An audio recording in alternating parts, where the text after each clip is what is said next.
Well, welcome to Ask a Responsive Fundraiser, where we take your questions to a fundraising expert so that ultimately you can grow generosity.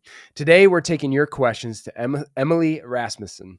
Emily brings 15 years of experience in impact finance, nonprofit leadership, and social enterprise to Grapevine, the only platform dedicated to giving circles. She's led programs at NYU and Lincoln Center, advised Disney Theatrical, and developed financing models at Enterprise Solutions to Poverty. A former professional ballet dancer with the Pacific Northwest Ballet, she holds a bachelor's degree from Occidental College and an MBA from Harvard Business School, and currently serves as a board member of the Harvard Business School Women's Association and a member of the LISC Emerging Leaders Council. Emily, thanks so much for taking time to answer some questions today. Thank you for having me. Looking forward to diving in. And so let's do it here with the first question. It's this: more and more donors want to feel part of a community, not just part of a mailing list. So how can nonprofits create spaces where donors feel like they belong and that their voice matters in the giving process? I love this question. And I think it's a really key one, because often in the nonprofit space, we talk about our community of donors, but it really is a list of donors, right? And we might be sending one-way communication updates to them. That's not community building. Community is about a sense of belonging. And how do you create a sense of belonging? And there are lots of great frameworks out there for this. And so I encourage people to search around for what makes sense for them as they're thinking about the different pieces of building that kind of connection. But one framework I really like is a framework from David Spinks, and it's the 7 Ps of community. And he talks about how a community needs purpose, people, place, participation, policy, promotion, and performance. And so that's a lot, but if you download the framework, you'll see that really it's quite simple, right? I think a lot of this is very intuitive. What is the purpose of our community? Are we here to pool donations and support this nonprofit? Are we here for some other purpose, to volunteer our time and effort? What is the purpose of the cause, our work for this cause itself? The people, who are the people? Who is this community going to be for? Where are those people now, right? What do those people like to do? Let's really take a community-based approach to even thinking about how we're going to build a community from the start as we're putting our framework together. Place, where are we going to gather? It doesn't have to be in person, but if there can be an in-person element, that's wonderful.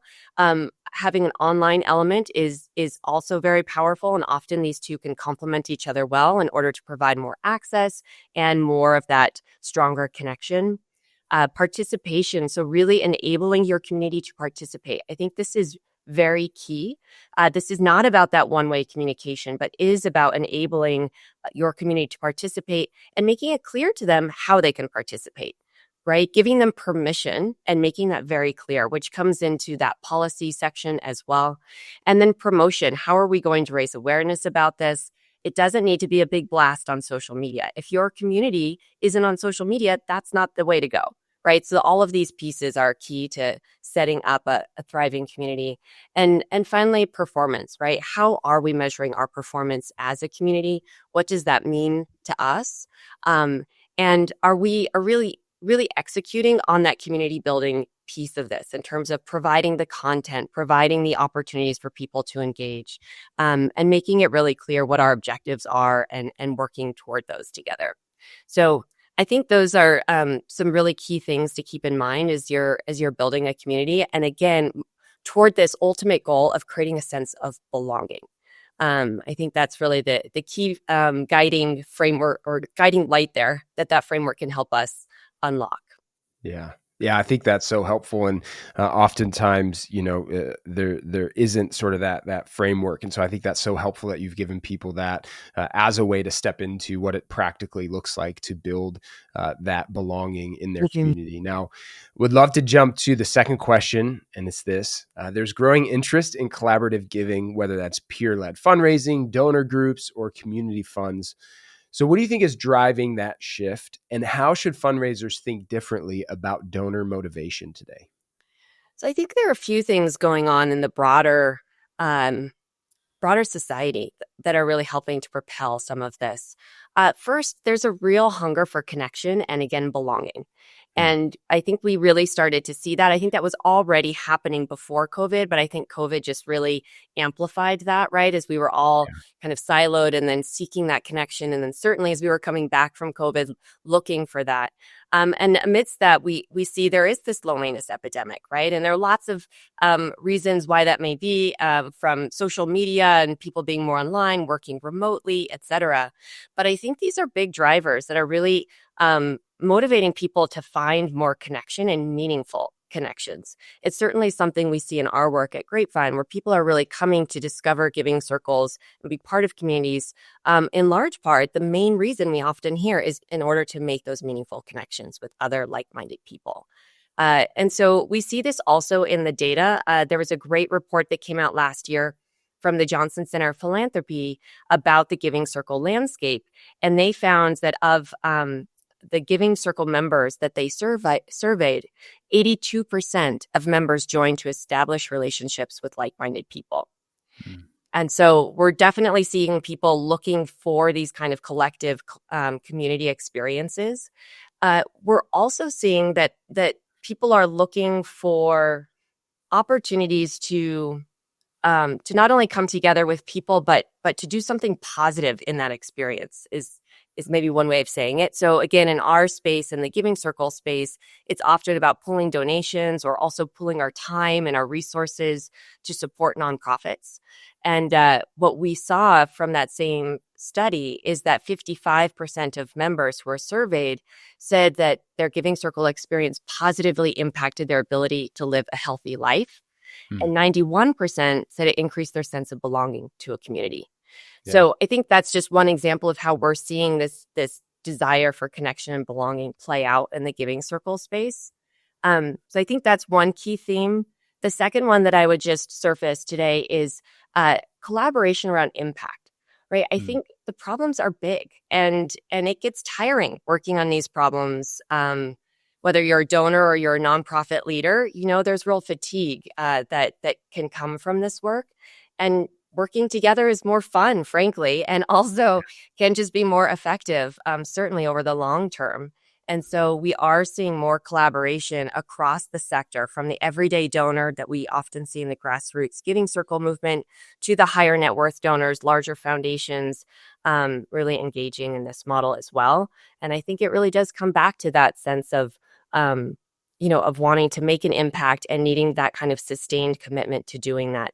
And one just data point for you from the Giving Circle space, again, from that same report, we saw that 83% of members surveyed said being part of their Giving Circle increased their confidence when taking action to change their community. Hmm. So there is that shared learning and kind of power in numbers. Yeah. Yeah. Not only that connection, that community, but that I'm sure too, the sense of being a part of a bigger story, like you said, being a part of that impact, that's such a powerful thing, and really also increases then that stickiness, the likelihood that, donors are going to continue to support the mission. So Absolutely. all right, question number 3 for you. Responsive fundraising means acting on real donor signals, but those signals are not always obvious.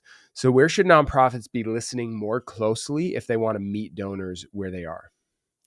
I really like this question because what it prompts me to do is take a step back. And I think often in the nonprofit space, we're thinking about fundraising and we're thinking about this donor or that opportunity. And there can be a sense of, let's say, competition, right, for the dollars. And I actually think that nonprofits need to be thinking more about their competition, if you will, in terms of what donors are doing with their time and money that gives them that sense of belonging, that gives Yeah. them that sense of community, and meaning, right? And so if you scan back, it's not just another, nonprofit that's fundraising, but it could be other community events that they're going to. It could be any number of other things that are giving those senses of connection, community, meaning.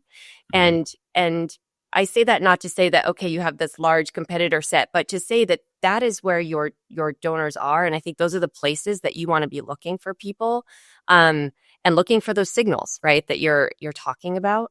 And so thinking about where are those other places that people are going for those things, and how can you show up in those spaces authentically, right? And there might be some spaces that you authentically cannot show up. doesn't make sense for you, right? Recognizing that too. But I think it is key, if you are going to show up in those spaces, to build those connections and have that opportunity to share about the work that you're doing and bring people along, that you're able to show up authentically and tell your personal story. We had a great session recently with a community builder, community organizer who's worked across many different sectors. And all of her work has come back to that personal why, and how you tell your personal why, but how you also invite others to tell theirs. So how do Yeah. you make sure, right, that it is that dialogue even from the beginning, and there's that reciprocity in communication, which does from the very beginning begin to build that sense of, again, authenticity, connection, and trust that ultimately is so important in this work. Yeah.